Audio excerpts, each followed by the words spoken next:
Hi കൂട്ടുകാരെ, ഇന്ന് നമുക്ക് തെന്നാലി രാമൻ്റെ ഒരു കഥ കേട്ടാലോ? മറ്റുള്ളവരെ പേടിച്ചോ നാട്ടുകാർ മർദ്ദിക്കുമെന്ന് ഭയന്നോ രാമൻ തനിക്ക് തോന്നുന്ന അഭിപ്രായങ്ങൾ മാറ്റി പറയുമായിരുന്നില്ല. മുഖസ്തുതി പറയുന്നതും സത്യം മറച്ചു വെക്കുന്നതും രാമൻ വെറുത്തിരുന്നു.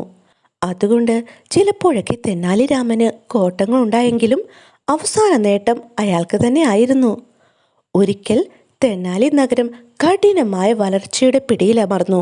കുടിക്കുവാൻ വെള്ളം കിട്ടാതെയും കഴിക്കുവാൻ ആഹാരം ലഭിക്കാതെയും ആ നാട്ടുകാർ അത്യന്തം ക്ലേശം അനുഭവിക്കേണ്ടി വന്നു. പ്രകൃതിക്ഷോഭം ദൈവകോപം മൂലമാണെന്ന് കരുതി ക്ഷേത്രങ്ങളിലെല്ലാം അവർ വഴിപാടുകളും പ്രത്യേക പൂജകളും നടത്തി നോക്കി. പക്ഷേ ദൈവം കനിഞ്ഞില്ല. മഴ പെയ്തുമില്ല. നാട്ടുകാരുടെ വറുതിക്ക് അറുതിയും ഉണ്ടായില്ല. അങ്ങനെ ഇരിക്കുമ്പോഴാണ് ദിവ്യനായ ഒരു സന്യാസി വര്യൻ തെന്നാലിയിൽ വന്നു ചേർന്നത്. അദ്ദേഹത്തിൻ്റെ പാദം തെന്നാലിയിലെ മണ്ണിൽ സ്പർശിച്ചതോടെ മഴ പെയ്യുവാൻ തുടങ്ങി. കുളങ്ങളും കിണറുകളും നിറഞ്ഞു കവിഞ്ഞു. വറ്റി കിടന്നിരുന്ന നദികളും ജലാശയങ്ങളും വെള്ളം കൊണ്ട് നിറഞ്ഞു.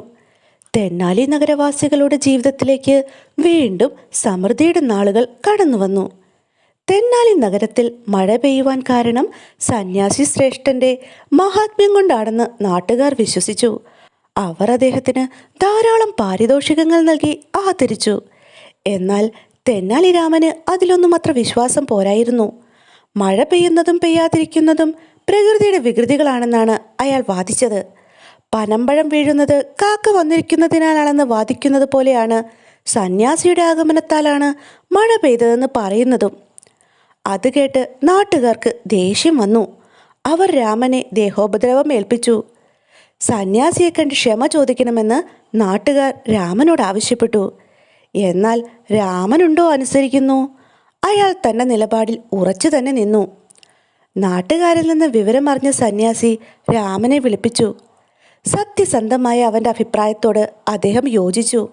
മേലിലും മനസ്സിൽ സത്യമാണെന്ന് തോന്നുന്ന കാര്യങ്ങൾ തുറന്നു പറയുവാൻ മടി കാട്ടരുതെന്ന് അദ്ദേഹം രാമനെ ഉപദേശിച്ചു. ബാലനായ രാമൻ്റെ ആത്മവിശ്വാസത്തിൽ അഭിമാനം തോന്നിയ അദ്ദേഹം അവന് ദിവ്യമന്ത്രങ്ങൾ ഉപദേശിച്ചു കൊടുത്തു. അർദ്ധരാത്രിയിൽ കാളീക്ഷേത്ര നടയിൽ ചെന്നിരുന്ന് മന്ത്രങ്ങൾ ഉരുവിട്ടാൽ ദേവി പ്രത്യക്ഷയാകുമെന്നും ഭാവിയിൽ അവനൊരു പ്രശസ്ത വ്യക്തിയായി തീരുമെന്നും അവൻ്റെ ശിരസിൽ കൈവച്ച് അനുഗ്രഹിക്കുകയും ചെയ്തു. വിവരമറിഞ്ഞപ്പോൾ നാട്ടുകാർ ഇളവ്യരായി. രാമൻ തെന്നാലിയുടെ അഭിമാനമാണെന്ന് പറഞ്ഞ് അവരും അവനെ പ്രശംസിക്കുകയും അഭിനന്ദിക്കുകയും ചെയ്തു. കൂട്ടുകാരെ, തെന്നാലി രാമൻ്റെ ചെറിയൊരു കഥയാണ് ഞാൻ പറഞ്ഞത്. ഇതുപോലെ ഒത്തിരി കഥകളുണ്ട്. അത് നമുക്ക് വഴിയേ കേൾക്കാം. ഇപ്പോൾ തെന്നാലി രാമനും സന്യാസിയും കൂടിയുള്ള ഈ കഥ ഇഷ്ടപ്പെട്ടെന്ന് ഞാൻ വിചാരിച്ചോട്ടെ. ഇഷ്ടമാണെങ്കിൽ ചാനൽ സബ്സ്ക്രൈബ് ചെയ്യാൻ മറക്കരുതേ. ഓക്കെ, അപ്പോൾ അടുത്ത കഥയുമായി അടുത്ത ദിവസം വരുന്നത് വരെ ബൈ.